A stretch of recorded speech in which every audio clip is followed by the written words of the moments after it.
죽음에서 불러 일으키셨습니다. 그래서 우리는 이 부활하신 그리스도를 믿는 자로 우리가 주일마다 모이고 이 땅에서 헌신하며 주님을 예배하며 살아가고 있는 것입니다. 우리는 그 믿음을 우리가 죽는 날까지, 우리 주님이 다시 오실 때까지 오늘 찬양했던 것처럼 할렐루야 영광스러운 주님의 오심을 기다리면서 이 땅에 살아가야 되는 것입니다. 다시 한 번 더 우리가 힘있게 주님 앞에 한번 선포합시다. 예수님 부활하셨습니다. 잘하셨습니다. 그런데 2절을 같이 해야 됩니다. 2절은 옆에 있는 분들에게 이야기하십시오. 우리도 부활할 것입니다. 이렇게 한번 인사하겠습니다. 예수님의 부활이 우리의 부활과 연결이 되지 않는다면 그건 아무런 의미가 없습니다. 예수님 부활하셨다는 사실은 우리도 부활할 것을 믿음으로 바라보는 것입니다. 마틴 루터, 종교개혁의 시발점이 되었던 마틴 루터는 이런 멋진 말을 남겼습니다. 우리 주님의 부활의 약속은 책에만 기록된 것이 아니라 봄날의 모든 잎사귀에 기록되어 있다. 여러분, 오늘 봄날에 벚꽃과 온 대지에 피어나는 그 꽃들을 볼 때 얼마나 멋있습니까?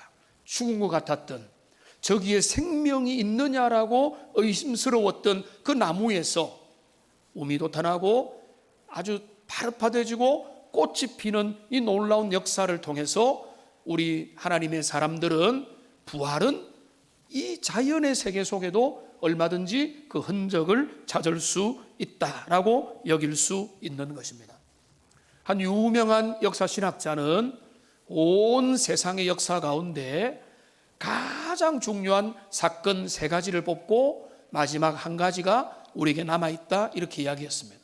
하나의 사건은 뭔가 하면 하나님이 초월이 유한한 몸으로 이 땅에 오셨다는 사건입니다. 성육신의 사건입니다. 하나님이, 영광스러운 하나님이 인간의 몸을 입고 이 땅에 오셨다. 성육신의 사건. 이게 역사 가운데 일어나는 첫 번째 제일 충격적인 사건이고, 두 번째 사건은 뭔가 하면 그 이 땅에 오신 하나님이신 예수님이 십자가에서 죽으셨다라고 하는 그 사건입니다. 십자가에서 돌아가신 예수님. 그런데 세 번째 놀라운 사건은 그 죽으신 예수님께서 무덤을 깨치고 일어나셔서 부활로 승리하신 이 사건.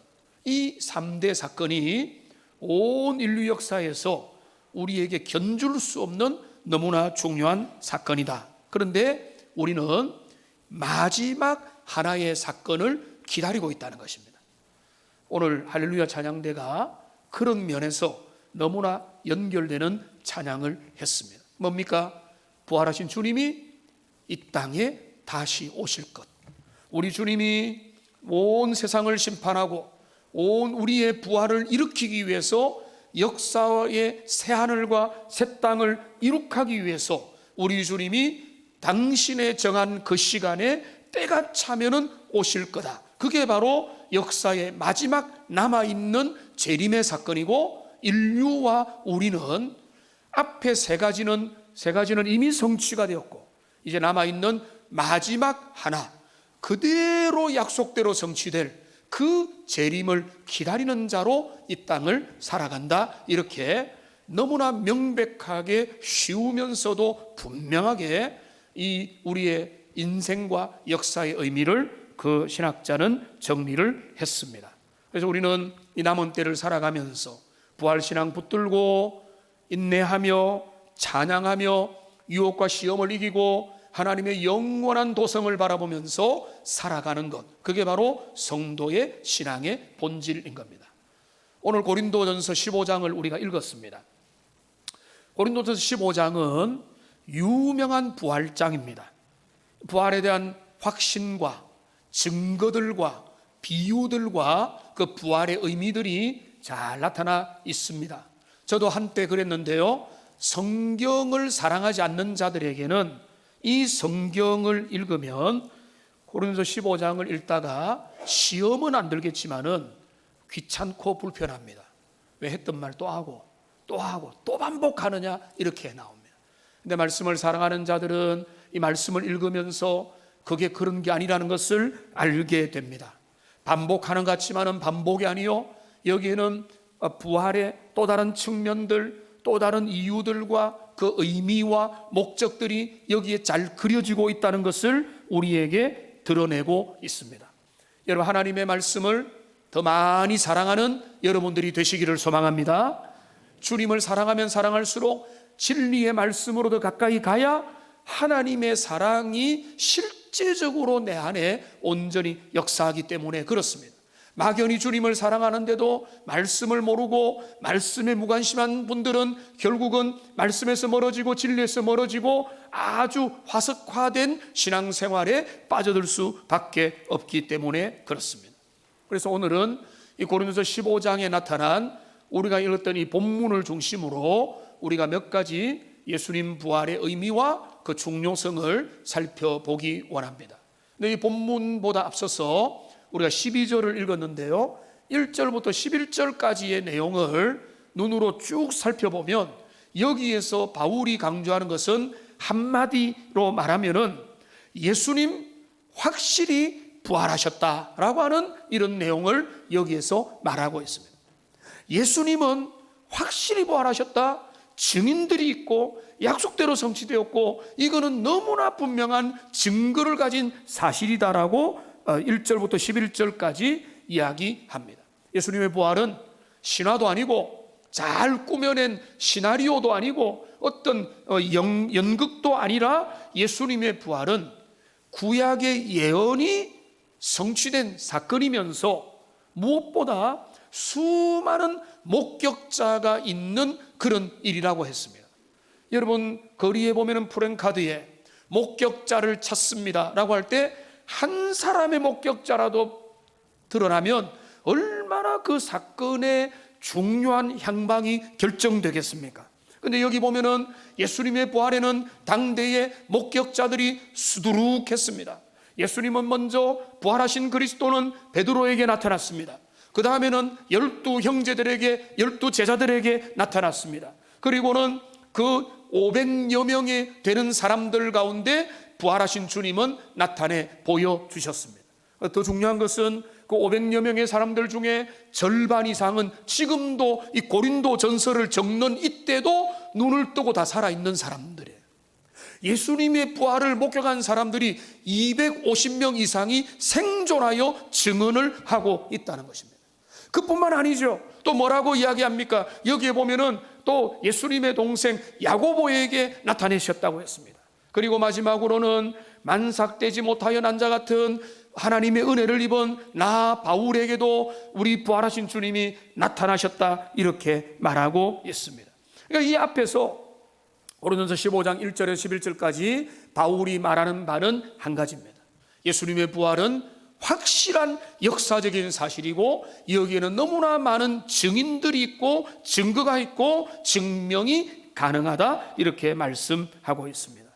우리가 여러분 예수님의 부활을 마음으로 믿고 그저 좋네라고 받아들이는 것이 아니라 역사적인 사실로 믿고 인정하고 받아들이는 여러분들이 되시기를 주님의 이름으로 축원합니다.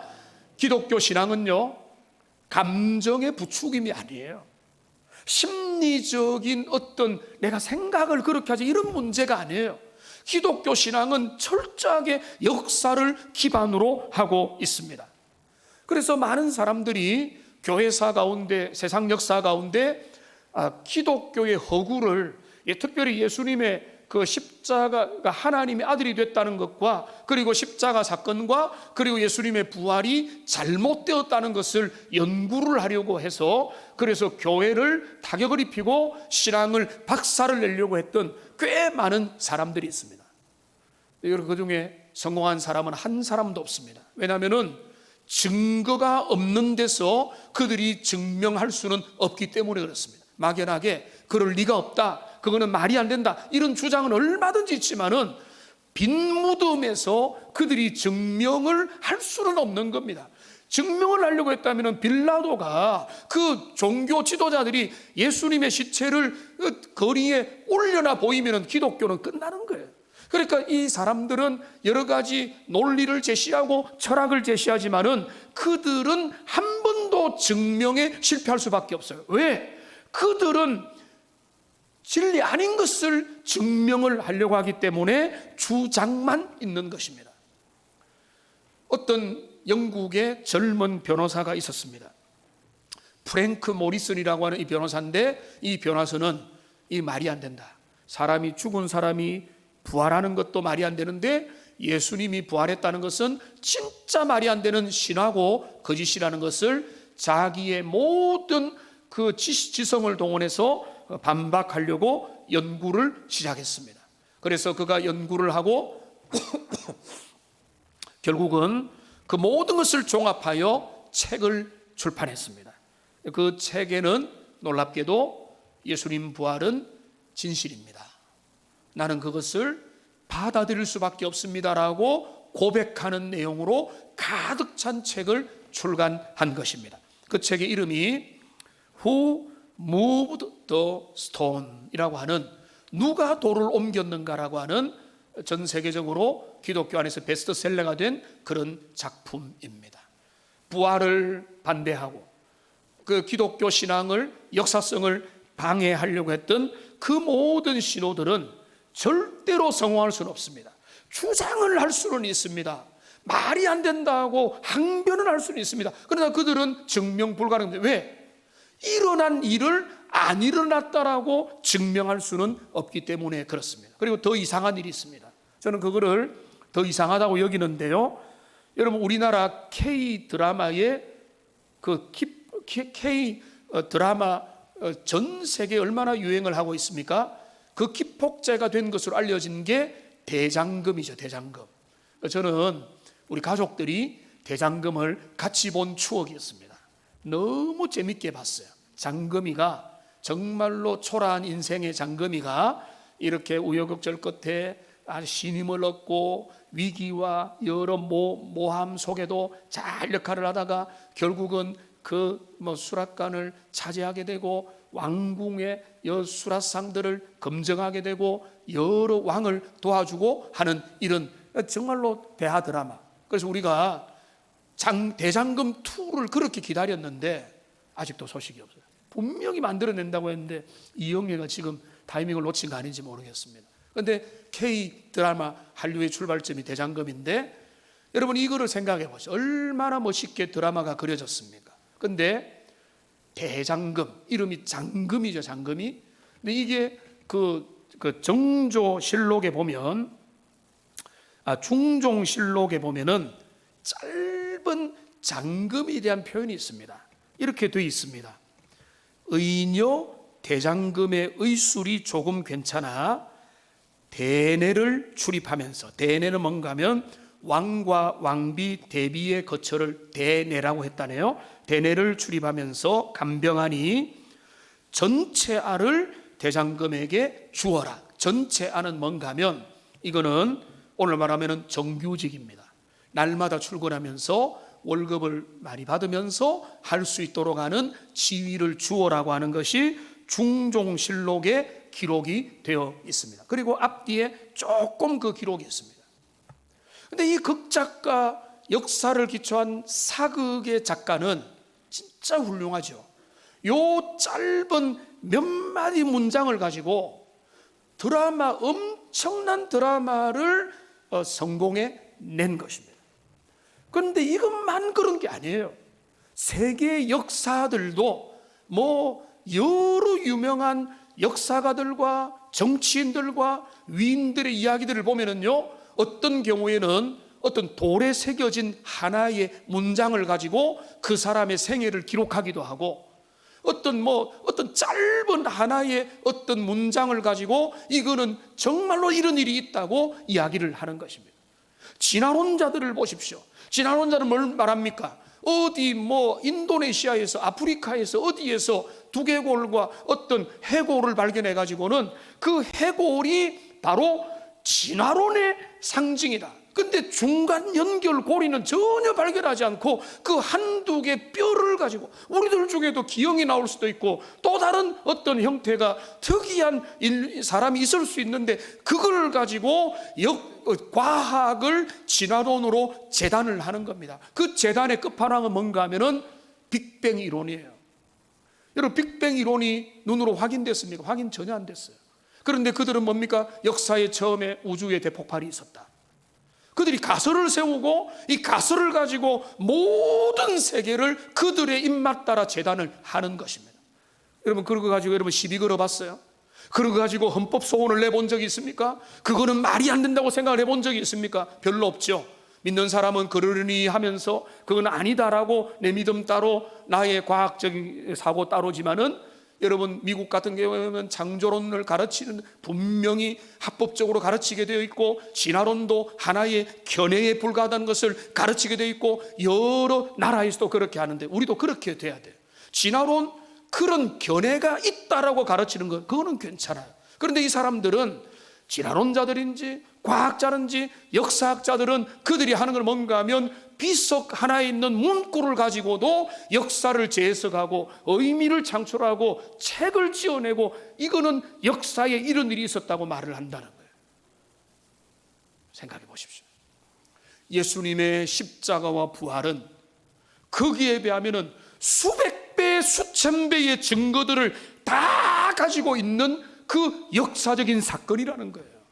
증거가 차고 넘칩니다. 성경만이 증거가 아니에요. 그 당시의 역사 기록에도 헤로도스토스의 그 역사에 대한 그 기록에도 다 나와 있고요. 그 당시의 세속 역사에도 예수님의 십자가 부활에 대한 기록은 다 있지만은, 그러니까 여러분 알아야 됩니다. 사람들이 예수님의 십자가 부활의 의미를 안 믿는 거는 증거 부족의 문제가 전혀 아니에요. 믿기 싫어서 안 믿는 겁니다.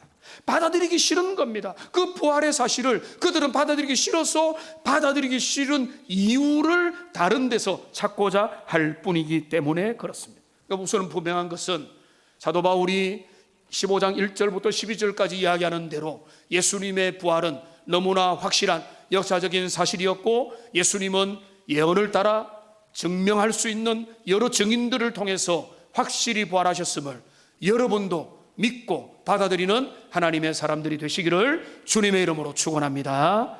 이게 우리의 부활신앙이에요. 부활신앙의 첫 번째는 뭔가 하면 예수님 부활하셨다. 성경대로 약속대로 역사의 사실로 예수님 부활하셨다. 이거를 믿을 때에 여기에서 부활신앙이 확장되는 겁니다. 근데 오늘 본문은 한 단계 더 넘어갑니다. 여기에서 머무르지 않습니다. 예수님의 부활의 역사성, 예수님의 부활의 확실성, 예수님의 부활이 너무나 분명하다는 것을 확인시킨 사도 바울은 이제 12절부터 19절까지 해서 그는 예수님의 부활의 의미가 뭐냐라고 하는 것들을 우리에게 드러내고 있습니다. 그거는 뭔가 하면은 오늘 12절부터 19절까지 그 바울이 강조하는 뭔가 하면 예수님 부활은 내 부활이라는 거예요. 한번 따라합시다. 예수님 부활은 나의 부활입니다. 바울은 이야기를 여기에서 하고 있습니다. 예수님이 부활했다면 나도 부활할 것임을 믿고 살아가야 된다. 이게 부활신앙의 중요한 본문이라고, 중요한 핵심이라고 바울은 여기에서 강조를 하고 있습니다. 12절을 보시면은 너희 중에 어떤 사람들은 어찌하여 죽은 자 가운데서 부활이 없다 하느냐라고 하는 바울의 반문이 있습니다. 고린도 교회 안에서 교회를 출석하고 여러 교회 활동을 하면서도 그들 중에는 예수님의 부활이 있음에도 불구하고 그들은 부활 의식을 나도 부활한다는 생각을 별로 안 하고 살아가는 일부가 있었다는 겁니다. 여러분 아무도 없기를 바라지만 여러분들 중에도 부활에 대하여 별로 여러분의 부활에 대하여 별로 생각하지 않는 분들도 있을 겁니다. 그런 분들은 오늘 말씀을 잘 들어주시면 좋겠습니다. 쉽게 말하면 고린도 교회에 바울이 지금 염려하는 사람 뭔가 하면 예수님의 부활은 있을 수 있지. 그래 예수님의 부활에 대하여 당국자들도 안 나서고 그들이 협박만 하고 여러 부활의 증인들도 있고 하니까 있겠지. 근데 나는 내가 부활할 그 일에 대해서는 나는 잘 모르겠다. 그리고 나는 아직까지 먹고 산다고 거기에는 별로 관심이 없다. 이런 내용이라는 겁니다. 바울은 이 사람들을 향하여 엄청 안타까운 마음을 가지고 있습니다. 너무나 안타까워하고 있습니다. 그리고 이렇게 도전하는 겁니다. 어떻게 그럴 수가 있단 말이냐, 이렇게 말을 하는 것입니다. 예수님의 부활을 인정하는 것은 진정한 부활신앙이 될 수 없다는 겁니다. 그리스도의 부활을 인정하는 자는 반드시 나의 부활을 인정하는 자가 예수님의 부활을 진짜 믿는 자라는 거예요. 그러니까 예수 부활, 나의 부활인 거예요. 오늘 제목이 바로 그겁니다. 예수님 부활하셨습니다. 자, 그 의미가 그분이 부활하셨습니다. 이순신이 아주 승리를 거두었습니다. 알렉산더가 뭐를 했습니다. 위대한 정치가가 어떤 일을 했습니다. 예수님이 뭐를 했습니다. 오케이, 그거는 부활신앙이 아니에요. 그거는 진짜 부활신앙이 될 수 없는 겁니다. 진짜 부활신앙은 뭔가 하면 예수님 부활하셨습니다. 나도 부활할 것입니다. 이거 진짜 신앙인 줄로 믿으시기 바랍니다. 한번 따라합시다. 예수님 부활, 나의 부활. 이것을 믿습니까? 이거를 믿어야 되는 거예요. 이게 부활신앙이에요. 예수님 부활하셨습니다. 그렇군요. 그거는 인정하겠습니다. 성경에 기록되어 있고 우리 부모님도 맞다고 목사님도 맞다고 주변에 맞다고 내가 교회 다니려면 그거 인정해야 되겠죠. 이게 부활신앙이 아니에요. 이거는 부활신앙의 기초이지만 우리의 부활신앙은 반드시 짝을 이루어야 돼. 예수님이 부활하셨다는 것을 내가 믿는다는 것은 그분의 부활이 내 부활로 연결되어서 나도 죽음 이후에 죽음이 끝이 아니라 죽음 이후에 부활 생명으로 하나님 앞에 나아가고 영생을 누리게 될 것이고 죽음 이후에 더 영원한 주님과 교제가 있을 것을 믿고 이 땅을 살아. 그게 진짜 부활신앙이 된다는 것입니다. 여러분 한번 자신을 돌아보십시오. 이 부활신앙이 여러분의 마음에서 선명하게 있습니까? 그러면은요, 죽음을 두려워하지 않습니다. 환난도 두려워하지 않습니다. 역경도 두려워하지 않습니다. 근데 여러분의 마음에 부활신앙이 제대로 살아있지 않으면은요, 그게 신앙이 없다는 게 아니라 희미해져 있다면은 여러분 영원한 소망을 가지고 살아가는데 힘이 지치고 버겁게 되는 거예요. 그 이유는 바로 다른 데 있는 게 아니고 부활신앙을 제대로 붙들지 못했고 여러분의 마음에서 저 구석에 그 부활신앙을 과거 한때 고백했다면 그게 그 마음 구석에만 있고 나의 신앙으로 연결이 안 돼 있다 보니까 내가 이 땅에서 세상에 관심을 가지고 세상에서 엎어지고 하나님이 원하시는 진짜 신자다운 삶을 놓쳐버리고 있는 것입니다. 바울은 이야기를 합니다. 예수님은 부활하셨다. 그거는 역사적인 사실이고 증인들을 가지고 있고 변할 수 없는 증거고 예수님 확실히 부활하셨다. 그것으로 끝이 아니라 바울은 여기에서 중요한 우리의 신앙으로 이어가는 것입니다. 우리도 부활한다. 우리도 부활. 나도 부활한다. 너도 부활한다. 이 부활 신앙으로 연결되지 않는 그 신앙이라는 것은 진짜 신앙이 될 수 없다는 거예요. 예수님의 부활을 확신한다면 내 부활도 확신하는 게 논리적으로 그게 옳다. 이 바울이 12절부터 19절까지 그 내용을 이야기하고 있습니다. 예수님 부활하셨습니다. 여러분 제가 질문을 하나 던지겠습니다. 예수님이 누구를 위해 부활하셨습니까? 누구를 위해? 여러분 이 질문에 여러분 답을 잘할 수 있어야 됩니다. 예수님 누구를 위해 부활하셨는가? 왜 부활하셨는가? 여러분 그 이유를 잘 알아야 됩니다. 여러분 예수님이 부활하셨다. 하나님이 권능이 있기 때문에 예수님을 살리신 것이다. 그렇게 말할 수 있죠. 예수님의 부활은 구약에 예언되었고 예수님도 지상생애에서 여러 번 예언하셨기 때문에 그대로 된 것이다. 그렇게 말할 수도 있죠. 근데 그거는요 변죽을 울리는 정도는 아니지만은 진짜 중요한 정답은 될 수 없습니다. 제가 그 질문의 더 중요한 의미를 위해서 다시 거꾸로 돌아가서 질문을 던지겠습니다. 예수님이 십자가에 못 박혀 죽으신 이유가 뭡니까? 우리 주님 십자가에 못 박혀 죽으신 이유가 뭡니까? 여러분은 이렇게 대답할 겁니다. 가룟 유다의 배신 때문입니다. 여러분 맞습니다. 종교 지도자들이 불법적으로 예수님을 무리들을 선동해서 예수님을 십자가형을 선동을 해서 그렇습니다. 그 말도 틀린 말이 아닙니다.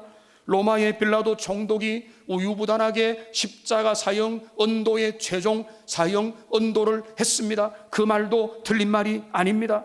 로마 군병들이 예수님을 골고다 언덕으로 끌고 가서 채찍질하고 매질하고 침을 뱉고 가시면류관을 씌우고 결국은 손과 발에 못을 박고 창으로 허리를 찔렀기 때문에 예수님이 돌아가셨다.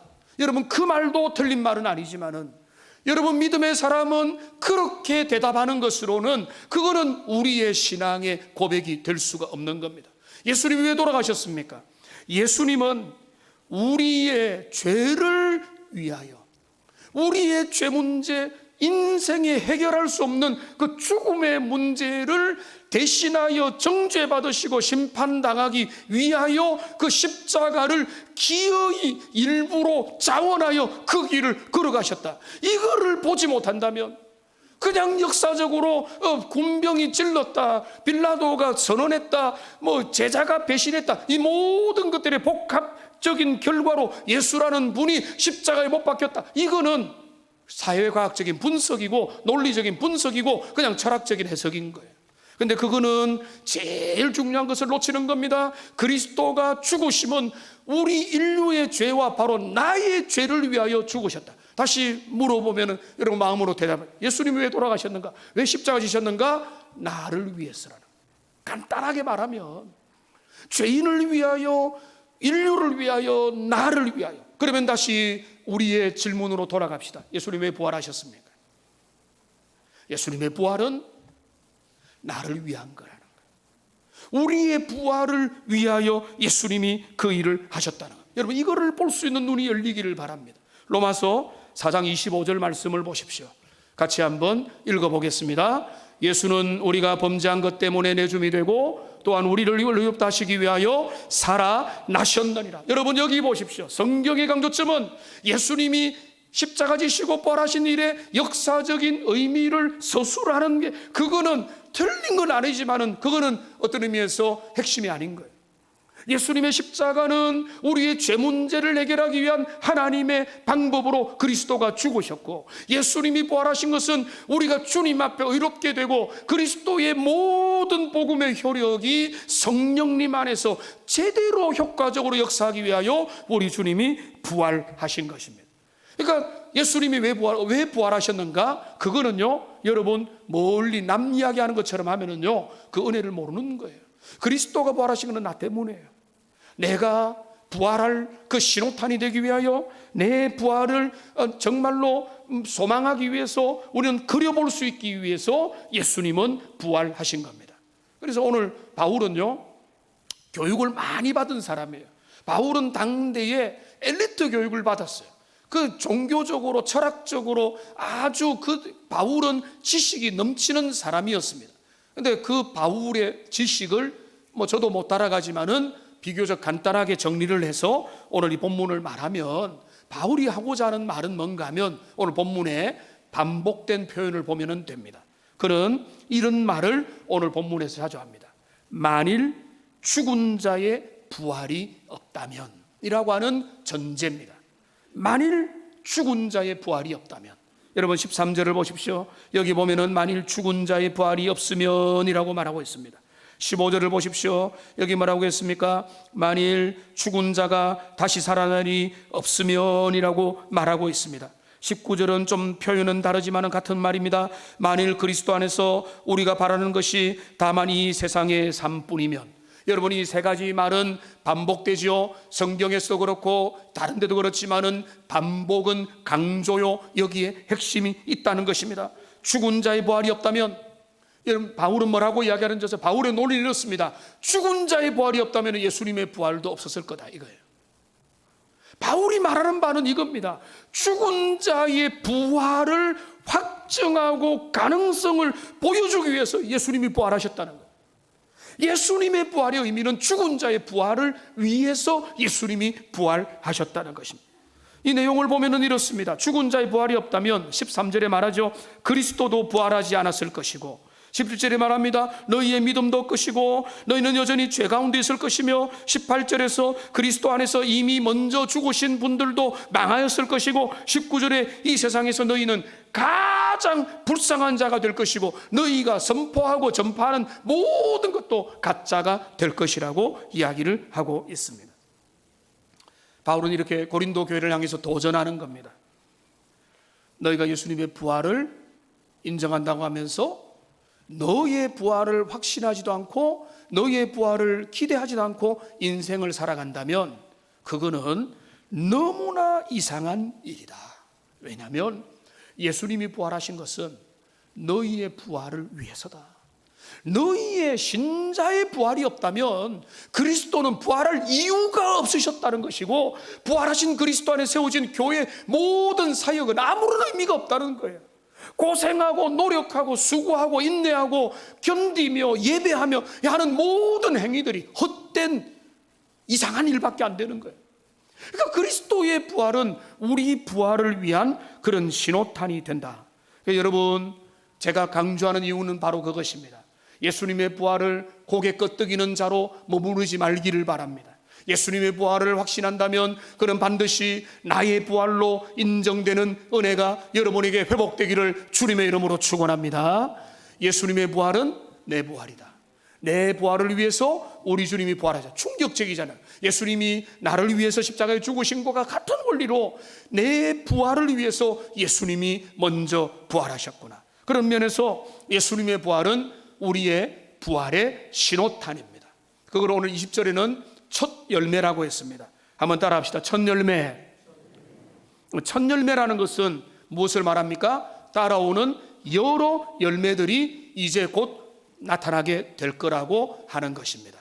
여러분, 봄에 꽃망울이 쫙 피어나면 우리는 뭘 상징합니까? 뭘 예상합니까? 이게 조만간 쫙 피게 될 것이다. 그리고 열매가 하나가 나타나면 조만간 뒤따라서 여러 열매들이 나타날 것이다 라고 생각을 마땅히 하는 겁니다. 여러분, 저는 태생이 문과라서 수학, 과학 이런 거 잘 못합니다. 그리고 복잡해서 개념도 잘 모를 때가 있습니다. 근데 과학에 있어서, 과학도들에게 있어서 제일 중요한 것은 뭔가 하면, 예를 들면 실험에서 한 번을 성공했다면 그거는 너무 중요한 의미를 지니는 거예요. 왜냐하면 왜죠? 다음에 다시 성공할 수 있다는 거예요. 그대로 바로 내일 또 성공을 못할 수도 있어요. 왜냐하면 우연히 성공할 수도 있고 내가 성공했는데도 이유를 모를 수도 있어요. 과학자들 에디슨 보세요. 에디슨이 얼마나 많이 실패를 했습니까? 전기 발명도 우연히 발명했고 우리 지금 의약품 중에도 우연히 발견한 게 많죠. 그런데 중요한 뭔가 하면 한 번 뭔가가 입증이 된다는 것은 그 사람의 무식과 연약함과 한계로 인해서 지연될 수는 있지만 너무 나쁜 건 뭔가 하면은 언제든지 다시 재현될 수 있다는 게 과학의 중요한 입증입니다. 그러니까 한 번 제대로 된 거. 우리가 벌써 이제 오래됐지만은 저는 그때 진짜 충격받았거든요. 방우석 사태 때. 여러분, 그때 우리는 줄기세포하고 전 세계가 떠들고 노벨상이 다가왔댔는데 그 중간에 잘못이 있어가지고 그 모든 게 무효화됐던 아픔이 있지만은 그와 별개로 뭔가 하나가 성공했다는 것은 그 성공은 이후에 어떤 상황에서는 얼마든지 새롭게 성공할 수 있다는 그 가능성을 우리에게 열어주는 겁니다. 그러니까 예수님의 부활은 우리 부활의 첫 열매로 우리에게 나타나 있습니다. 주님이 부활하시기 때문에 우리도 부활할 것입니다. 이제 그러면 이 부활신앙이 뭐라고 했습니까? 저는 간단하게 정리하면은 예수 부활, 나의 부활이에요. 이 부활신앙, 예수님이 부활하셨다, 나도 부활할 것이다, 이거를 믿는 게 부활신앙이라면 이제 말씀을 정리하면서 이 부활신앙을 가지고 살아가는 진짜 자세가 뭘까, 그거를 함께 나누고 말씀을 도전받고 마무리하기를 원합니다. 부활신앙을 가진 자는요, 제가 세 가지만 말씀드리겠습니다. 첫째는 뭔가 하면 이 땅의 모든 고난과 역경을 이기며 소망하며 살아갑니다. 부활 소망을 지닌 자는 세상을 끝으로 여기지 않습니다. 그래서 어려움을 당하고 환난을 당하고 위기를 당하고 질병을 만나고 중병으로 시한부 선고를 받더라도 거기에서 쓰러지지 않습니다. 왜냐하면 그게 끝이 아니기 때문에 그렇습니다. 진짜로 죽음 너머를 믿기 때문에 지금 이 땅에서의 환난과 역경을 영원한 좌절로 여기지 않는 것입니다. 그건 마치 뭔가 하면 애굽을 떠났던 출애굽한 백성들이 광야를 진행하는 것과 같습니다. 그들이 진행할 때 그들은 광야를 그냥 헤매는 방랑자였습니까? 목적지도 없이 그냥 나그네로 흘러갔습니까? 그게 아니죠. 그들에게 뭐가 있었습니까? 목적지가 있었습니다. 가야 될 곳이 있었습니다. 그게 뭡니까? 약속의 땅 가나안이었습니다. 하나님이 가라고 하는 그 땅, 그 가나안을 바라보면서 그들이 갔는데요, 가나안을 바라보면서 갈 때 그 광야 길이 어땠습니까? 편했습니까? 탄탄도로였습니까? 어려움이 없었습니까? 그렇지 않죠. 거기에는 먹을 것도 부족하고 마실 물도 부족하고 메뉴도 부족하고 돌아가면서 뷔페 메뉴가 아니고 비슷한 걸로 겨우겨우 먹으면서 이렇게 살아가야 됐습니다. 잠자리도 불편하고 광야에 야생 짐승들이 출몰하고 전갈과 불뱀이 있는 곳이고 길들이 때로는 막히고 거기 길이 잘, 오늘날 우리나라는 도로가 너무 잘 닦여서 너무나 편리하지만은 길들이 막혀 있고 끊기고 돌아가야 되고 여러 가지 불편한 것들, 원하는 대로 계획한 대로 움직이지 않고 여기서 사고치고 저기서 사고치고 여기서 머물고 저기서 사건이 일어나는 그런 데가 바로 광야였는데, 지금 광야의 이스라엘 백성들을 성경이 계속 주목하는 이유는 뭔가 하면, 광야의 거친 길을 걸어갔던 자들 중에 가나안의 약속하신 주님을 의지했던 자들은 누구도 거기에서 실패하지 않았다는 거예요. 여러분, 이것이 부활신앙의 저는 본질이라고 믿습니다. 영원한 부활신앙을 붙잡고 살아가는 자는 이 세상 나그네 길을 지나는 순례길에서 어려움 당하고 기가 막힌 일을 당하고 이해할 수 없는 사건을 만나도 거기에 굴복하지 않아요. 왜? 그게 끝이 아니기 때문에. 그게 최종 종점도 아니고, 이런 일들에도 불구하고 주님과 동행하며 부활신앙을 붙들고 주님을 의지하는 자들은 그것이 결코 그들을 침몰시키지 않음을 믿으면서 자기에게 주어진 영원한 약속의 천국의 가나안 땅을 향해 나아가기 때문에 그런 것입니다.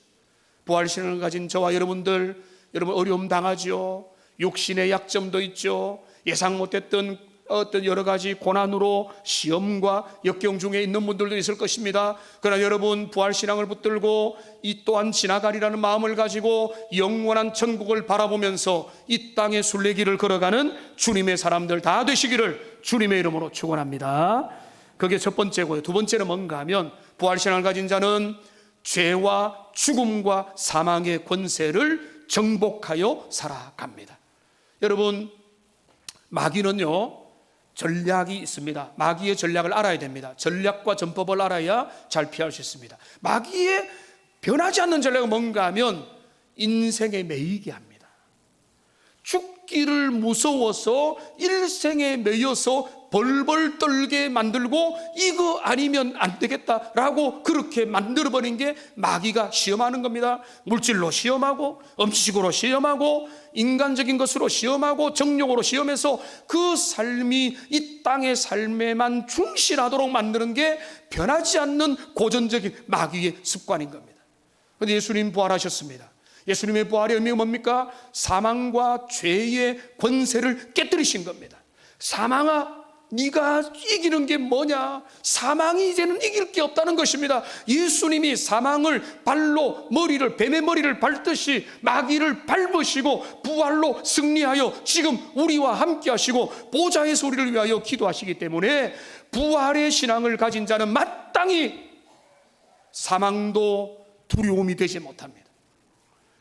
죄도 두려움이 되지 못합니다. 죄와 사망의 권세에서 우리는 깨어나기 때문에 그런 것입니다. 여기 우리 교회는 어르신들이 있습니다. 제가 더 빨리 내일이라도 주님 앞에 갈 수도 있지만은 이제 천국에 가는 길이 점점 가까워오는 분들이 있습니다. 저는 그런 분들 생각하면서 우리 함께 했던 권혁주 집사님도 지난 주일날 하나님의 부름을 받으셨더라고요. 그래서 그 자녀들이 와서 하나님 앞에, 교회 앞에 감사하면서 헌금을 드리고 갔는데 우리의 그런 날도 다가오고 있습니다. 근데 여러분, 저는 여러분의 육신의 건강을 위해서도 기도하지만은 더 많이 기도하는 것은 부활신앙을 가지고 내가 이 땅에서 눈을 감더라도 내가 눈을 뜨면은 영원한 천국에서 하나님 품에, 아브라함 품에 안기게 될 거라는 그 믿음이 절대로 사라지지 않고, 시간이 지날수록, 천국에 갈 시간이 가까울수록 저와 여러분들에게 더 분명해지는 은혜가 있기를 주님의 이름으로 축원합니다. 부활신앙은 죄와 사망과 죽음의 권세도 깨뜨리는 것입니다. 마지막으로 이 부활의 신앙을 가진 자는 부활의 증인이 되어서 만나는 사람들마다 세상이 모든 것이 아니다, 이 세상이 지나고 나면 영원한 생명과 영벌이 기다리고 있음을 그들에게 증거하면서 부활의 증인으로 살아가게 되는 것입니다. 그래서 고린도서 15장의 결론이 중요한데요, 결론이 58절에 있어요. 58절 결론을 같이 한번 읽어보겠습니다. 그러므로 내 사랑하는 형제들아, 견실하며 흔들리지 말고 항상 주의 일에 더욱 힘쓰는 자들이 되라. 이는 너희 수고가 주 안에서 헛되지 않은 줄 알면. 이게 부활신앙을 가진 자의 삶이에요. 견실하고 흔들리지 말고 항상 주의 일, 주가 기뻐하실 일을 위해서 애를 쓰는 겁니다. 교회를 위한 일만 아닙니다. 가정에서, 남편으로서, 아내로서, 부모로서, 고용인으로서, 피고용인으로서, 세상 가운데서 누구를 만나든지 그리스도 예수 안에서 영원한 생명이 있는 자로 이 땅에서 살아가면 후회가 없고 헛됨이 없고 우리의 모든 수고가 주님 앞에 아름답게 될 것이기 때문에 그렇습니다. 이제 말씀을 정리하겠습니다. 유명한 복음주의 신학자인 에릭 사우어가 이런 멋진 말을 했습니다. 신학자는요, 우리가 모르는 내용을 말하는 게 아니라 아는 내용을 쉽게 정리를 해줍니다. 부활절은 예수님의 부활로부터 시작해서 우리의 부활까지 이어진다, 이렇게 말을 했어요. 여러분, 이 의미를 잘 생각하고 우리는 우리의 부활을 기다리면서 이 시간을 살아가는 겁니다. 부활의 신앙을 가지고 예수님 부활이 내 부활이 됨을 생각하면서 죄를 이기고 유혹을 견디고 시험을 견디고 예배하고 찬양하며 믿음으로 헌신하며 여러분이 붙잡고 있는 그 은혜를 절대로 놓치지 말고 찬양하며 격려하며 이 길을 걸어가는 부활의 증인들, 예수 부활이 내 부활이 된 자로 이 땅을 살아가는 주의 존귀한 백성들 다 되시기를 주님의 이름으로 축원합니다.